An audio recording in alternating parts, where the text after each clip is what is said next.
नमस्कार दोस्तों। कहानियों की श्रृंखला में आज सुनेंगे वरिष्ठ लेखिका मन्नू भंडारी जी की कहानी कील और कसक।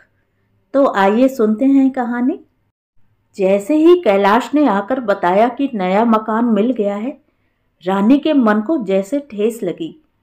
उसने कहा, तुम तो किसी बात के पीछे ही पड़ जाते हो। अब दूर मकान लेकर कितनी परेशानी उठानी पड़ेगी, यह भी सोचा है? रात दिन तुम्हें प्रेस में रहना पड़ता है। यहीं थे तो जब चाहा ऊपर चढ़ाए, और मुझे भी तसल्ली रहती थी कि नीचे ही हो। दूर मकान लेकर यह काम कैसे निभेगा? तुम्ही ने तो अभी 4 दिन पहले रो रो कर घर भर दिया था कि तुम अब एक घड़ी भी इस मकान में नहीं रहोगी। मेरा क्या है, जैसे भी होगा निभा लूंगा। गुस्से में कह ही दिया तो उसका क्या? मुझे नहीं बदलना मकान। साल भर यहाँ रहते रहते सबसे जान पहचान हो गई। अब कहाँ नई जगह जाकर रहूंगी? जान पहचान? सारे दिन तो लड़ती रहती हो, न लाज न हया। मेरी तो नाक कटवा कर रख दी तुमने।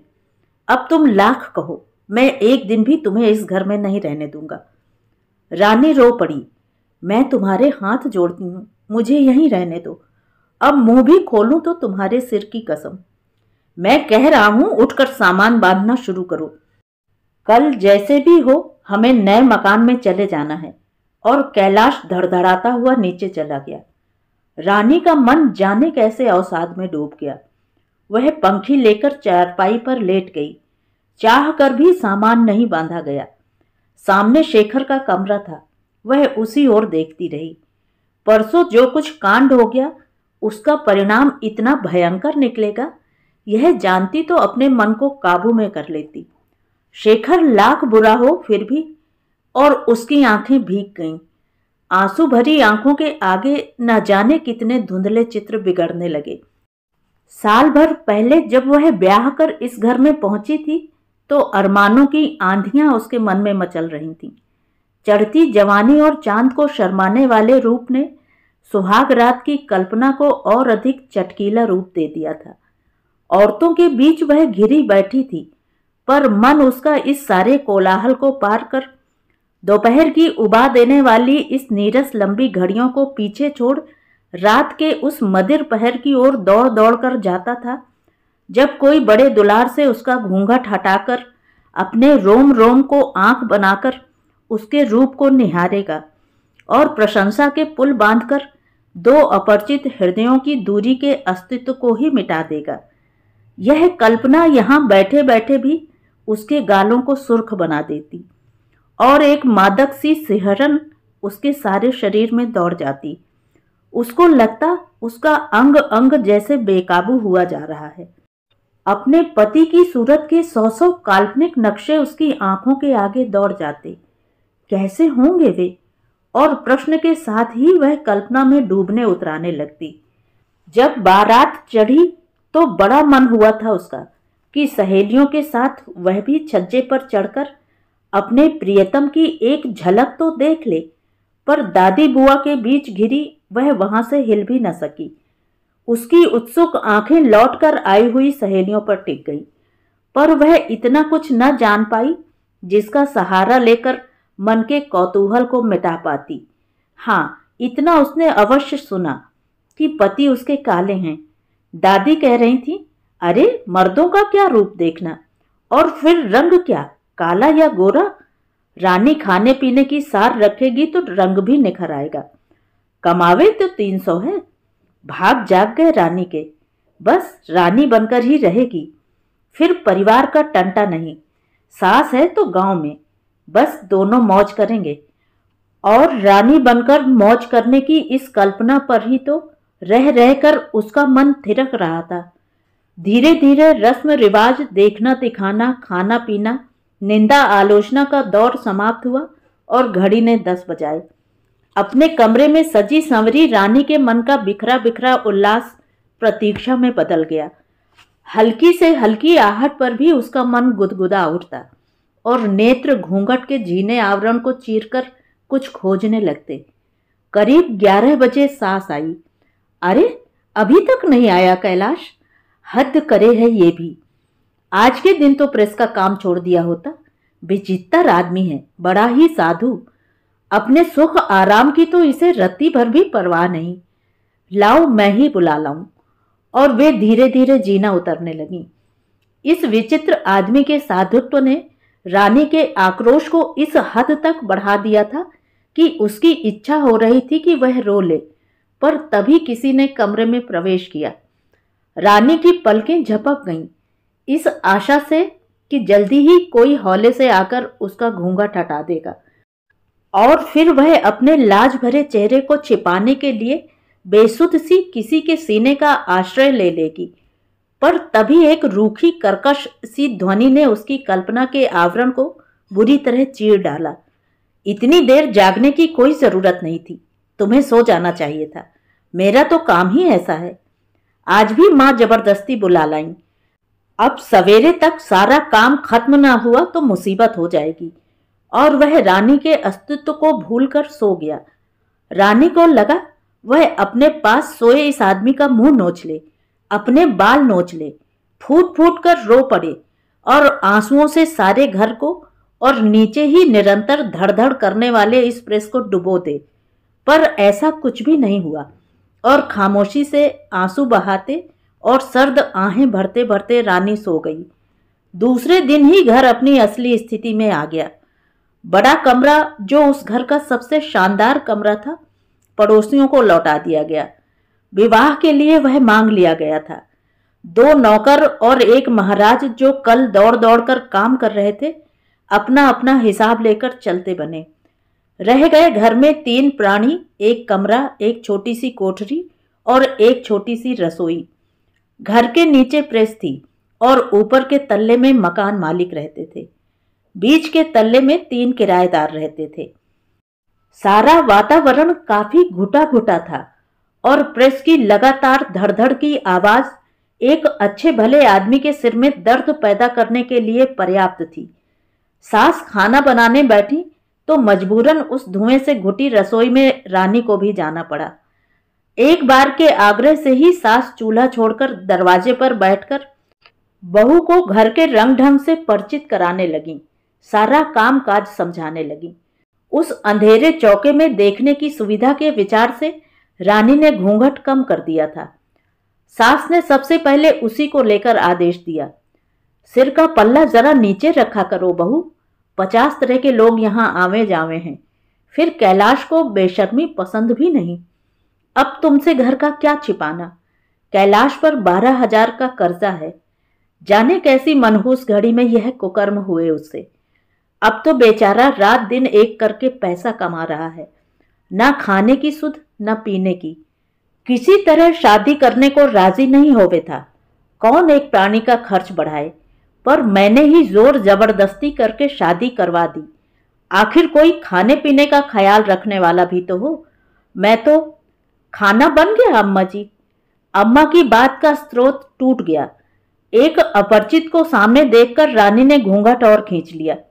हाँ हाँ बन गया, आओ बेटा बैठो। अब मैं तो 2-3 दिन में गांव चली जाऊंगी।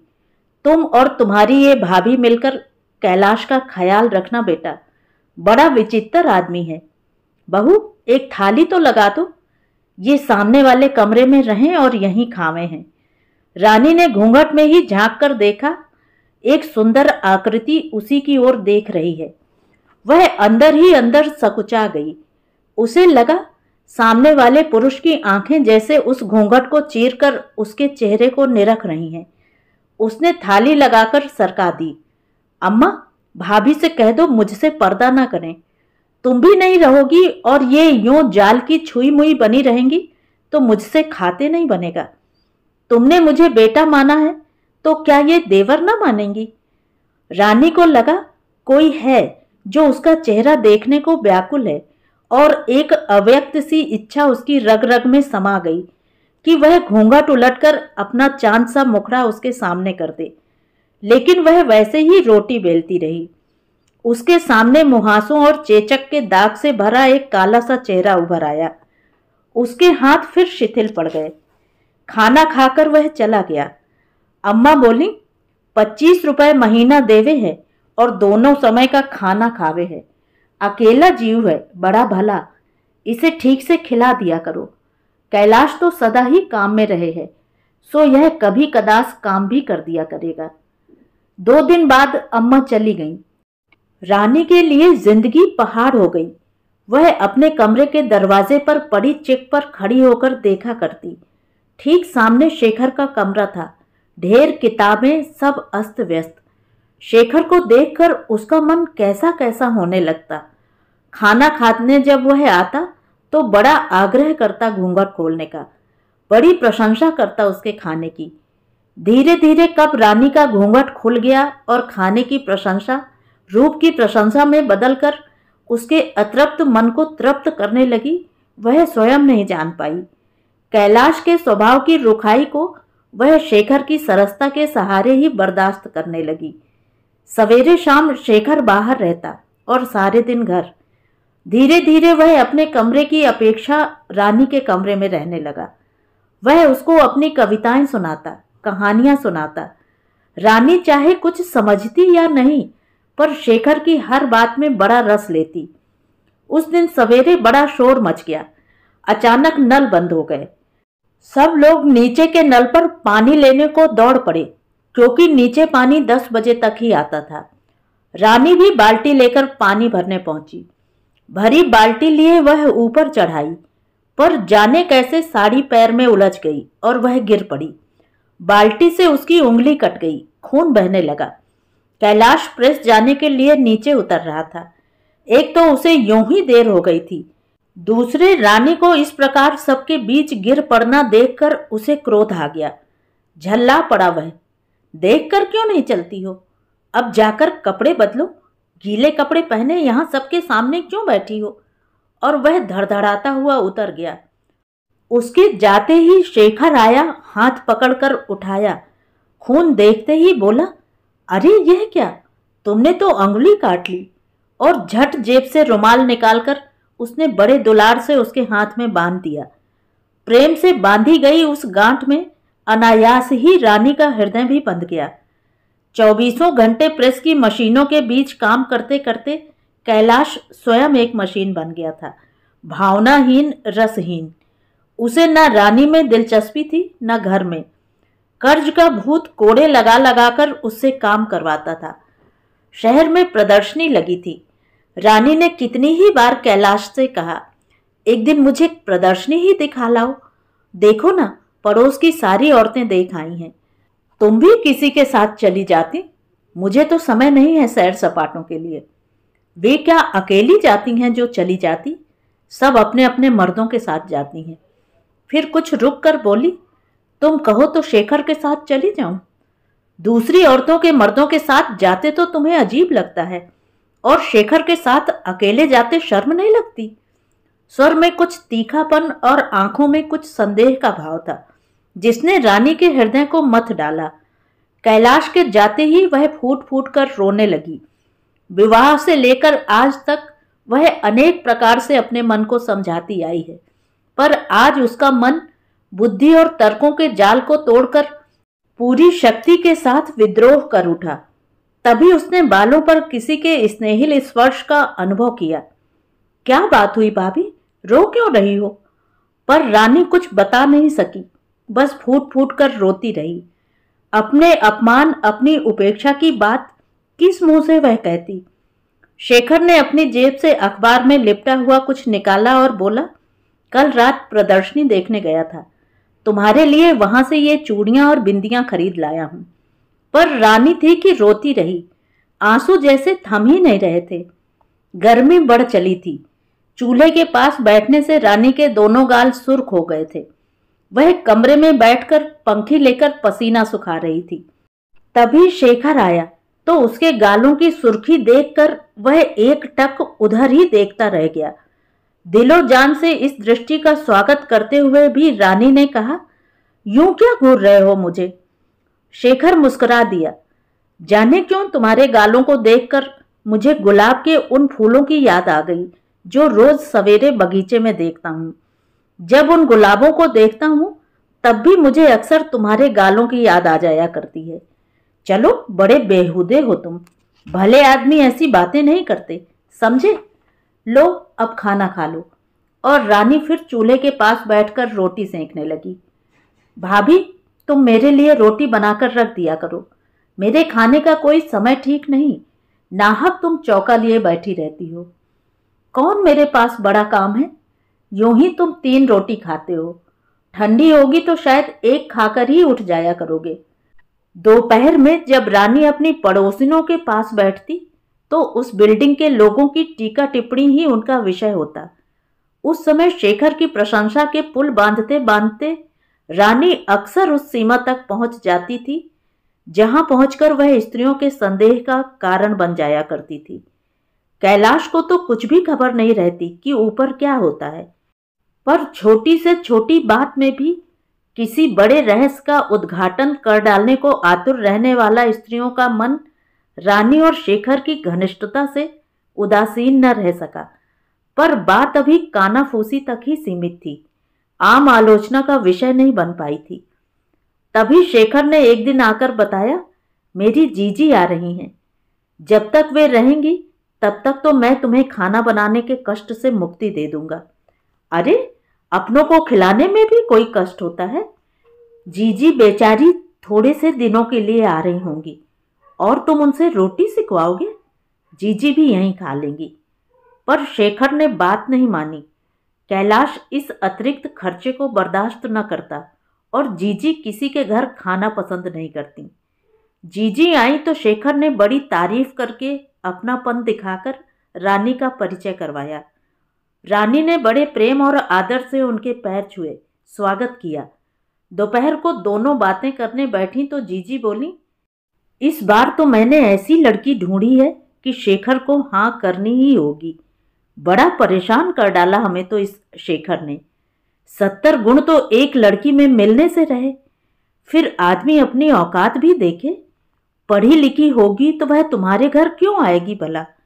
वह भी किसी अफसर ओहदे वाले को ढूंढेगी। और रूप की बात कहो तो ऐसी है कि चांद भी लजा जाए। तो इन्होंने पसंद कर ली लड़की? रानी के स्वर का उत्साह कुछ उतार पर आ गया था।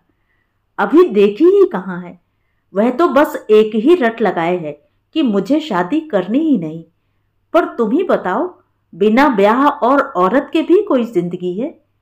सच पूछो तो जीजी, क्या रखा है ब्याह में भी?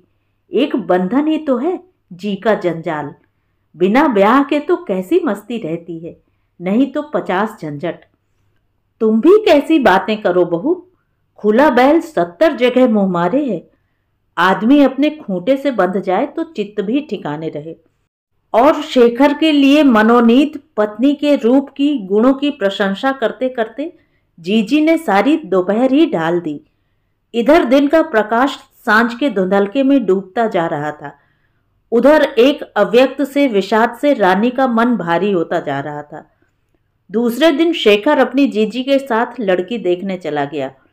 3 दिन बाद लौटा तो जीजी ने आनंद से गदगद होकर शेखर की स्वीकृति का समाचार सब लोगों को सुना दिया। साथ ही यह भी बताया कि अब तो वे आते महीने में ब्याह करके ही लौटेंगी। शेखर जब रानी के सामने पड़ा तो रानी ने कहा, अब तो मुंह मीठा कराओ। क्या बताएं भाभी, हम तो बस बुरी तरह घायल हो गए। लगता है ईश्वर ने बड़ी फुर्सत में गढ़ा है उसे। यूं तो बिल्कुल देहातन है, पढ़ी लिखी भी बिल्कुल नहीं, पर बस उसने रूप से ही मार डाला। उसके स्वर में उल्लास छलका पड़ रहा था। रानी तरकारी काटने बैठी तो अंगुली पर ही चाकू चल गया।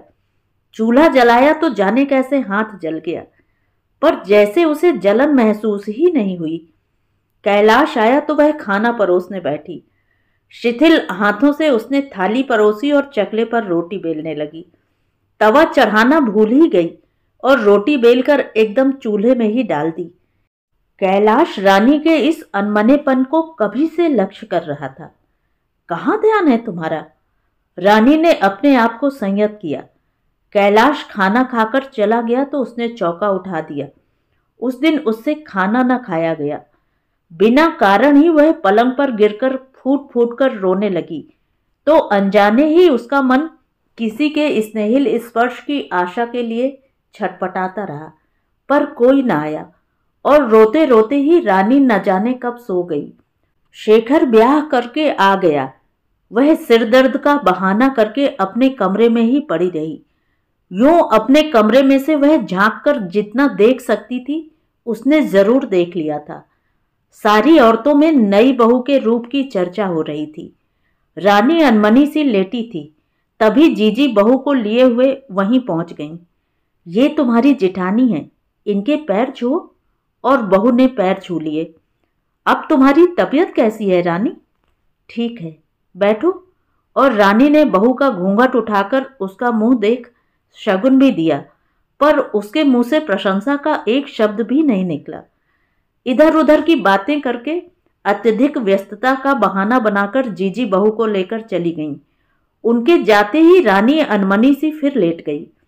न जाने क्या था जो रह रहकर टीस रहा था, कसक रहा था। थोड़ी देर बाद वह उठी। शीशा उठाकर उसने अपना चेहरा देखा। एक निश्वास छोड़कर वह फिर लेट गई। घर गृहस्थी की बातें समझाकर जीजी चली गईं। नई बहू ने रानी से मित्रता गांठने की बड़ी चेष्टा की, पर रानी का रुख देखकर साहस न हुआ। उसने पति से कहा, तुम तो इतनी तारीफ करते थे, बड़े मिजाज हैं तुम्हारी इन भाभी के तो। जाओ तो सीधे मुंह बात ही नहीं करती। कौन भाभी? नहीं नहीं, बड़ा अच्छा स्वभाव है उनका। क्या जाने भाई, हमसे तो ठीक से नहीं बोलती, और उनके आदमी को तो मैं कभी ऊपर देखूं ही नहीं। कैसे हैं? शेखर नहा कर आया था, तैयार हो चुका तो सीधा रानी के कमरे में पहुंचा। भाभी, क्या बात है? तुम्हें बहू पसंद नहीं आई? कहती थी तुम मुझसे ठीक से बोलती नहीं। नहीं बोलती तो क्या फांसी पर चढ़ा दोगे? आए 4 दिन नहीं हुए और तिरिया चरित्र शुरू कर दिया। अरे तुम्हारी क्या शिकायत करेगी? मैंने ही उससे कहा था कि भाभी के पास आया जाया करो तो मन लगा रहेगा। मैं कोई किसी का मन बहलाने के लिए लौंडी बांधी हूं? तुम नाहक ही बिगड़ रही हो। सच बोलो, तुम्हें पसंद नहीं आई? मुझे क्या करना पसंद नापसंद करके? रूपवती है तो सिर पर बिठाकर रखो, मुझे क्यों सुना रहे हो बार बार? निहायत ही बदतमीजी की बातों से इस बार शेखर झल्ला गया। वह रानी के आक्रोश को समझता था, पर किसी तरह उसे उचित नहीं ठहरा पाता था। रोज शाम को शेखर अपनी बीबी को घुमाने ले जाता। उसने घूंघट काढ़ना छोड़ दिया था और वह बड़े नखरे से सजकर निकला करती थी। रानी खुलेआम उसकी बेशर्मी की आलोचना करती, कभी छत गंदी करने के अपराध में तो कभी पानी ज्यादा बहाने की शिकायत लेकर वह अक्सर बहू से लड़ लिया करती थी। शुरू में तो बहू संकोचवश चुप रह जाया करती थी, पर आखिर वह भी देहात की थी, लड़ने झगड़ने में माहिर। रानी कुछ सुनाती तो सवाया उत्तर पाती। ज्यों ज्यों नई बहू की शोखियां और रूप निखरता जा रहा था, दोनों का झगड़ा और अधिक तूल पकड़ता जा रहा था। अब तो आए दिन दोनों में झगड़ा होता। आसपास की औरतों को समझाना पड़ता। उस समय रानी बड़े तैश में कहती, 1 साल से इस घर में रह रही हूं, क्या मजाल जो किसी से भी कहा सुनी हुई हो। लड़ना झगड़ना मेरी तो आदत में ही नहीं है, पर नीचों के बीच रहकर नीच ही बनना पड़ता है। नीच शब्द के आते ही फिर जो वाक युद्ध होता तो आंसुओं की अजस्त्र धाराओं में ही उसकी समाप्ति होती। कितनी ही बार शेखर घर में होता, पर ना तो वह एक शब्द ही बोलता, ना बाहर आता। ऐसी स्थिति में रानी स्वर को सप्तम पर ले जाकर कहती, भला करने का जमाना नहीं रहा। अरे साल भर तक रोटियां ठोक ठोक कर खिलाई, उसकी कौन कहे। 4 दिन इसे आए नहीं हुए कि सब किए कराए पर पानी फिर गया। ऐसे नमक हराम भी नहीं देखे होंगे कहीं। पर शेखर फिर भी खामोश रहता। एक दिन कैलाश ने कहा, यह रोज रोज क्या महाभारत मचा रहता है घर में? कुछ लाज शर्म भी है या नहीं? तो मैं क्या करूं, कब तक किसी की सहूं? वह 4 दिन की ब्याही, उसे ही शर्म नहीं तो मुझे ही क्या पड़ी है? तुम्हें तो सारा दोष मेरा ही दिखता है। दोष किसी का भी हो, तुम्हें मुंह खोलने की जरूरत नहीं है। पर इस चेतावनी के बाद भी रोज के महाभारत में कोई अंतर न आया। पड़ोस की औरतों का पक्ष अपनी ओर करने के लिए उसके पास एक ही दलील थी कि उसने शेखर को इतने दिन रोटियां खिलाईं और जब पक्ष का बहुमत उसकी ओर हो जाता और सब एक मत होकर कह देती कि शेखर जैसे स्वार्थी आदमी इस दुनिया में ढूंढे से भी शायद ही मिले, तो रानी तत्काल ही कह देती, अरे शेखर तो ऐसा बुरा आदमी नहीं, वह तो जब से इस चुड़ैल का पैर घर में पड़ा है उसकी भी मति भ्रष्ट हो गई, नहीं तो साल भर मेरे साथ रहा, क्या मजाल कि कभी जरा भी बेअदबी की हो, पर अब देखो कैसा बदल गया। बाहर बहू गालियां बके तो अंदर बैठा गटर गटर सुनता रहे, यह नहीं होवे कि झोंटा पकड़ के दो धौल जमा दे। इस प्रकार की चकचक बहू से रोज ही हुआ करती, पर परसों वह शेखर से भी उलझ गई। उस दिन हवा प्रायः बंद थी और उमस ऐसी कि दम घुटा जा रहा था। रानी छत पर खटिया डालकर पंखे से हवा करते हुए जैसे तैसे अपने झुलसते हुए शरीर को शांत करने का असफल सा प्रयास कर रही थी। तभी शेखर अपने पीछे एक कोयले वाले को लेकर ऊपर आया और छत के एक कोने की ओर इंगित करके कोयला रखने को कहा। यह सुनते ही रानी भभक उठी, छत साझे की है, यहाँ किसी का कोयला गोबर मिट्टी नहीं रहेगा, मैं अभी से कह देती हूँ। शेखर खामोश रहा। उसने कोयले वाले का हिसाब साफ करने के लिए पैसे निकाले और गिनने लगा। कान नहीं है क्या, मैं कह रही हूं कि छत पर कोयले नहीं रहेंगे, गर्मी के दिन है, सब सोते बैठते हैं, यह कोई कोयले रखने की जगह है भला? छत साझे की है, हम अपने हिस्से में चाहे जो करें, किसी को इससे मतलब। और उसने कोयले वाले का हिसाब साफ किया। रानी का क्रोध जो गर्मी के कारण कब से ही उबल रहा था, इस बात को सुनते ही फट पड़ा। मैं कहती हूं कोयले यहां नहीं रहेंगे। और उसने जाते हुए कोयले वाले को आदेश दिया कि बोरी हटा दे। कोयले वाला बेचारा असमंजस में पड़ गया। मेरा मुंह क्या देख रहा है, जाकर बोरी को रसोई में पटका, कोयले यहां नहीं रहेंगे। शेखर इस प्रकार के झगड़ों में शायद कभी भाग नहीं लेता, पर जब रानी ने बोरी में से कोयले निकाल निकाल कर फेंकने आरंभ किए और अनाप शनाप बकना शुरू किया, तो उसे मजबूरन बोलना पड़ा, हट जाओ यहां से, अपने हिस्से की छत पर रहो, नहीं तो हाथ पकड़कर निकाल दूंगा। अब तो गजब हो गया। रानी गले की पूरी ताकत के साथ चिल्लाने लगी। उसने अपना हाथ शेखर के शरीर से एक प्रकार से सटासा दिया। ले पकड़, पकड़ तो हाथ, ये हाथ पकड़कर हटावेंगे। अब पकड़ता क्यों नहीं? असल मर्द का बच्चा है तो पकड़कर ही दिखा दे। और वह हाथ को उसके शरीर से सटाए चली जा रही थी। शेखर अंदर चला गया, पर रानी की चीख पुकारों ने सारा अड़ोस पड़ोस इकट्ठा कर लिया। अब क्या भले आदमी इस घर में रह सकेंगे? अपने घर में एक छिनाल बिठा रखी है तो सबको छिनाल ही समझ रखा है। पराई औरतों का हाथ पकड़ेंगे। और वह फूट फूट कर रोने लगी। किसने हाथ पकड़ लिया? हाथ पकड़ लिया? किसने हाथ पकड़ लिया? बड़े आए हाथ पकड़ने वाले, जरा पकड़ कर तो देखें। अब औरतों की तरह मुंह छिपाकर अंदर बैठ गए, जरा निकलकर हाथ पकड़े तो सही। आंसुओं से भीगा होने पर भी स्वर काफी तेज था। ऊपर खड़ी मालकिन भी यह तमाशा देख रही थी। उन्होंने रानी को ऊपर बुलवाया। रानी रोती चीखती ऊपर चली गई। क्या शेखर ने तुम्हारा हाथ पकड़ लिया? नहीं, हाथ पकड़ तो कैसे लेते, कोई तमाशा है। और वह फूट फूट कर रोने लगी। तब फिर क्यों ऐसे रो रही हो? कहा सुनी तो हो ही जाया करती है। पर रानी थी कि रोए चली जा रही थी।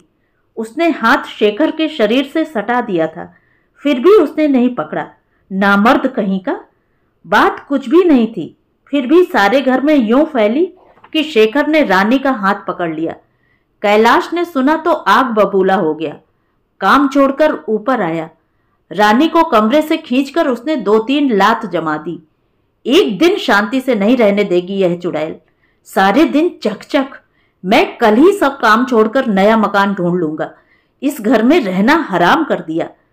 रानी रोती रही। दोष उसका नहीं, फिर भी पिट रही है। उधर शेखर की बहू चाहे कुछ भी करे, शेखर उसे पान फूल की तरह ही फेरता रहता है। अपने इस दुर्भाग्य पर उसका हृदय बुरी तरह मथा जा रहा था। तभी उसने सुना शेखर के कमरे से रोने की आवाज आ रही थी। स्वर बहू का था, तो आज पड़ गई बहू पर। परम संतोष से उसका मन भर गया और वह पूरी तरह सतर्क होकर उधर की आहट लेने लगी। खबरदार, जो तुम कभी भी भाभी से लड़ी, दोष चाहे किसी का भी हो, पर तुम बोली तो ठीक नहीं होगा, यह मैं अभी से कह देता हूं। बहू ने भी कुछ कहा, पर स्वर सिसकियों में ही खो गए। रानी कुछ समय के लिए गर्मी की तकलीफ को भी भूल गई। थोड़ी देर में उसने बहू को कमरे के बाहर देखा। अधिक रोने के कारण आंखें सूज आई थीं।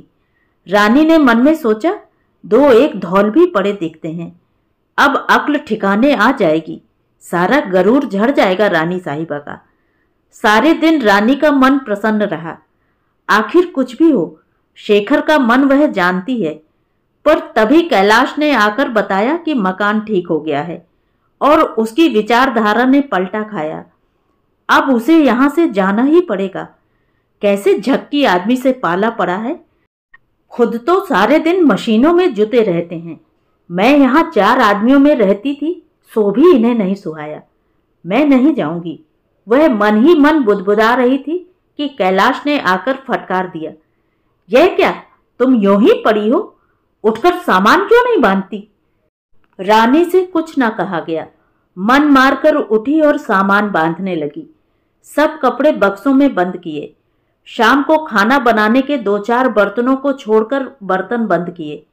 और तो घर में सामान ही क्या था। कपड़े जमाते समय एकाएक उसके हाथ में अखबार में लिपटा एक पुलिंदा आ गया। उसमें लिपटी चूड़ियां और चमचमाती बिंदियों को देखकर अनायास ही उसकी आंखें बाहर आईं। एक गहरी निश्वास छोड़कर वह फिर काम करने लगी। शाम को ही सारा सामान ठेले में लदवाकर कैलाश चला गया। सब सामान जमवाकर रात में वह लौटेगा और दूसरे दिन सवेरे इस घर से वे लोग चले जाएंगे। घर छोड़ने की बात से ही रानी का कलेजा मुंह को आ रहा था। वह रो रो कर सबसे मिल आई थी, बस शेखर के यहाँ नहीं गई थी। वहां जाएगी भी नहीं, पर मन उसका बड़ा कर रहा था कि चली जाए। सवेरा हुआ, तांगा आया। भीगी आंखों से उसने सबसे विदा ली। सामने बहू खड़ी थी। उसकी आंखें शेखर को ढूंढ रही थीं, पर वह दिखा नहीं। बहू को देखते ही उसे लगा, यह कमबख्त ही सब अनर्थों की जड़ है। उसका क्रोध भभक गया। जाते जाते भी उसको लक्ष्य करके बरस पड़ी। अब खूब फैल फैल कर रहना, सारे दिन नहान घर में घुसी रहना, सारी छत पर कोयले फैलाकर रखना, कोई तुम्हें कुछ कहने नहीं आएगा। एक दिन चैन से नहीं रहने दिया। कह वह बहू से रही थी, पर बराबर उसकी आंखें कमरे पर पड़ी चिक के पार लगी थी। जाने वह क्या चाह रही थी। तभी कैलाश का स्वर सुनाई पड़ा, अरे जल्दी करो, तांगे वाला चिल्ला रहा है। कसकते मन को लेकर रानी उतर पड़ी। आंखें इस समय भी उसकी भरी थीं और उससे भी ज्यादा भरा था उसका मन। तांगे में एक कील निकल रही थी। रानी ने देखा नहीं और जाने कैसे पकड़ा कि कील अंगुली में। हाथ खींचते ही खून बह आया। कैलाश ने देखा तो झल्ला उठा। कोई काम देखकर नहीं करती, और कुछ नहीं तो हाथ काट लिया। रानी एकटक अंगुली से बहते खून को देख रही थी और एक स्पष्ट सी तस्वीर उसकी आंखों के सामने उभर आई। अरे यह क्या, तुमने तो अंगुली काट ली भाभी। और चट से एक रुमाल बंध गया। मन का गुबार कहीं भयंकर उच्छ्वास में न फूट पड़े, इसलिए उसने जोर से अपनी खून से सनी अंगुली को दांतों में दबा लिया। अब जरा सी लगी गई तो यूं रास्ते में रो क्यों रही हो, घर चलकर पट्टी बांध लेना। पर रानी रोती ही रही, रोती ही रही। तो ये थी कहानी। कहानी आपको कैसी लगी कमेंट करके ज़रूर बताएं। और अगर मेरे द्वारा सुनाई हुई कहानियाँ आपको अच्छी लगती हैं और आप मेरे चैनल पर पहली बार आए हैं तो मेरे चैनल को सब्सक्राइब ज़रूर करें, लाइक करें और अपने दोस्तों और परिचितों में शेयर भी करें। बेल आइकन दबाना बिल्कुल भी ना भूलें। धन्यवाद।